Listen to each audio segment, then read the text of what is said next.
everyone. This is Anytime Stories with Granny Roo. I have lots of stories to tell you, and today's story is The History of Tom Thumb.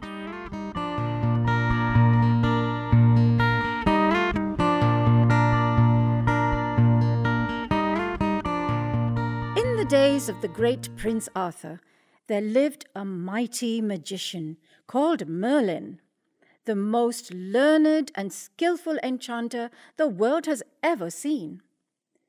This famous magician, who could take any form he pleased, was travelling about as a poor beggar, and being very tired, he stopped at the cottage of a ploughman to rest himself, and asked for some food. The countryman bade him welcome, and his wife, who was a very good-hearted woman, soon brought him some milk in a wooden bowl, and some coarse brown bread on a platter. Merlin was much pleased with the kindness of the ploughman and his wife, but he could not help noticing that though everything was neat and comfortable in the cottage, they seemed both to be very unhappy. He therefore asked them why they were so melancholy, and learned that they were unhappy because they had no children. The poor woman said, with tears in her eyes, "I should be the happiest creature in the world if I had a son, although he was no bigger than my husband's thumb. I would be satisfied." Merlin was so much amused with the idea of a boy no bigger than a man's thumb that he determined to grant the poor woman's wish. Accordingly, in a short time after, the ploughman's wife had a son who, wonderful to relate, was not a bit bigger than his father's thumb. The Queen of the Fairies, wishing to see the little fellow, came in at the window while the mother was sitting up in the bed admiring him. The Queen kissed the child, and giving it the name of Tom Thumb, sent for some of the fairies, who dressed her little godson according to her orders. An oak leaf hat he had for his crown, his shirt of web by spiders spun, with jacket wove of thistle's down, his trousers were of feathers done. His stockings of apple rind they tie with eyelash from his mother's eye.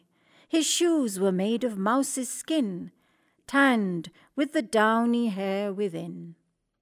Tom never grew any larger than his father's thumb, which was only of ordinary size.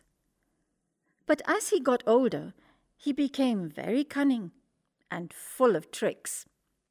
When he was old enough to play with the boys and had lost all his own cherry stones, he used to creep into the bags of his playfellows, fill his pockets, and, getting out without their noticing him, would again join in the game. One day, however, as he was coming out of a bag of cherry stones, where he had been stealing as usual, the boy to whom it belonged chanced to see him. "Aha, my little Tommy," said the boy. "So I have caught you stealing my cherry stones at last, and you shall be rewarded for your thievish tricks." On saying this, he drew the string tight around his neck and gave the bag such a hearty shake that poor little Tom's legs, thighs, and body were sadly bruised. He roared out with pain and begged to be let out, promising never to steal again.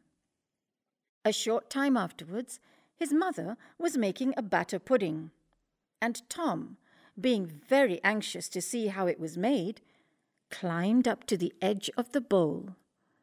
But his foot slipped, and he plumped over head and ears into the batter, without his mother noticing him, who stirred him into the pudding bag and put him in the pot to boil. The batter filled Tom's mouth and prevented him from crying, but on feeling the hot water, he kicked and struggled so much in the pot that his mother thought that the pudding was bewitched, and pulling it out of the pot, she threw it outside the door. A poor tinker, who was passing by, lifted up the pudding and put it into his bag. He then walked off. As Tom had now got his mouth cleared of the batter, he then began to cry aloud, which so frightened the tinker that he flung down the pudding and ran away. The pudding being broken to pieces by the fall, Tom crept out, covered all over with the batter, and walked home. His mother, who was very sorry to see her darling in such a woeful state, put him into a teacup and soon washed off the batter, after which she kissed him and laid him in bed. Soon after the adventure of the pudding, Tom's mother went to milk her cow in the meadow, and she took him along with her. As the wind was very high, for fear of being blown away, she tied Tom to a thistle with a piece of fine thread. The cow soon observed Tom's oak leaf hat, and liking the appearance of it, took poor Tom and the thistle in one mouthful. While the cow was chewing the thistle, Tom was afraid of her great teeth, which threatened to crush him in pieces, and he roared out as loud as he could, "Mother! Mother!" "Where are you, Tommy, my dear Tommy?" said his mother. "Here, mother," he replied, "in the red cow's mouth." "Here, mother," he replied, "in the red cow's mouth." His mother began to cry and wring her hands, but the cow, surprised at the odd noise in her throat, opened her mouth and let Tom drop out. Fortunately, his mother caught him in her apron as he was falling to the ground, or he would have been dreadfully hurt. She then put Tom in her bosom and ran home with him. Tom's father made him a whip of a barley straw to drive the cattle with, and having one day gone into the fields, he slipped a foot and rolled into the furrow. A raven, which was flying over, picked him up and flew with him over the sea, and there dropped him. A large fish swallowed Tom the moment he fell into the sea, which was soon after caught and brought for the table of King Arthur. When they opened the fish in order to cook it, everyone was astonished at finding such a little boy, and Tom was quite delighted at being free again.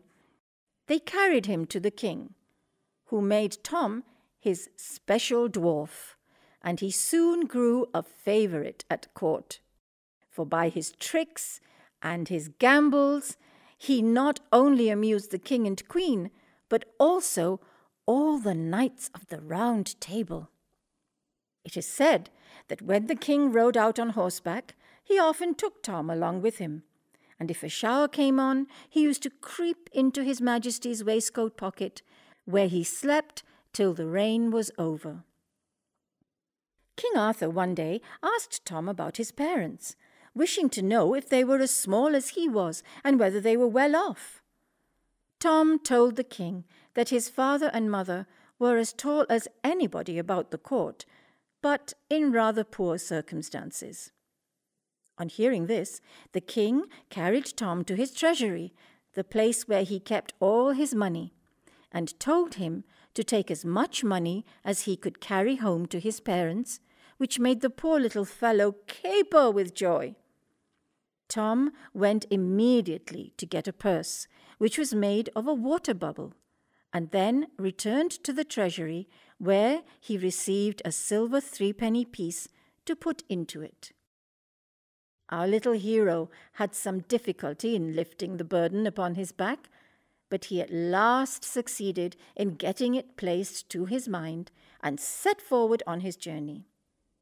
However, without meeting with any accident, and after resting himself more than 100 times by the way, in 2 days and 2 nights he reached his father's house in safety. Tom had travelled 48 hours with a huge silver piece on his back, and was almost tired to death when his mother ran out to meet him and carried him into the house.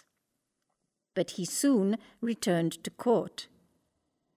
As Tom's clothes had suffered much in the batter pudding and the inside of the fish, His Majesty ordered him a new suit of clothes, and to be mounted as a knight on a mouse.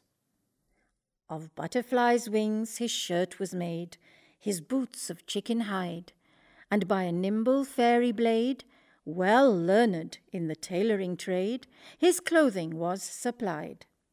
A needle dangled by his side, a dapper mouse he used to ride. Thus strutted Tom in stately pride. It was certainly very diverting to see Tom in this dress and mounted on the mouse as he rode out a-hunting with the king and nobility, who were all ready to expire with laughter at Tom and his fine prancing charger. The king was so charmed with his address that he ordered a little chair to be made, in order that Tom might sit upon his table, and also a palace of gold, a span high, with a door an inch wide to live in. He also gave him a coach, drawn by 6 small mice. The Queen was so enraged at the honours conferred upon Sir Thomas that she resolved to ruin him, and told the king that the little knight had been saucy to her. The king sent for Tom in great haste, but being fully aware of the danger of royal anger, he crept into an empty snail shell, where he lay for a long time until he was almost starved with hunger. But at last he ventured to peep out, and seeing a fine large butterfly on the ground, near the place of his concealment, he got close to it, and jumping astride on it, was carried up into the air. The butterfly flew with him from tree to tree, and from field to field, and at last returned to the court, where the king and nobility all strove to catch him. But at last poor Tom fell from his seat into a watering pot, in which he was almost drowned. When the Queen saw him, she was in a rage, and said he should be beheaded. And he was again put into a mouse trap until the time of his execution. However, a cat, observing something alive in the trap, patted it about till the wires broke, and set Thomas at liberty. The king received Tom again into favour, which he did not live to enjoy, for a large spider one day attacked him, and although he drew his sword and fought well, yet the spider's poisonous breath at last overcame him. King Arthur and his whole court were so sorry at the loss of their little favourite that they went into mourning and raised a fine white marble monument over his grave with the following epitaph. Here lies Tom Thumb, King Arthur's knight, who died by a spider's cruel bite. He was well known in Arthur's court, where he afforded gallant sport. He rode at tilt and tournament, and on a mouse a-hunting went. Alive he filled the court with mirth. His death to sorrow soon gave birth. Wipe your eyes, and shake your head and cry. Alas, Tom Thumb is dead. I hope you enjoyed the story today. I'll be back with lots more. Bye!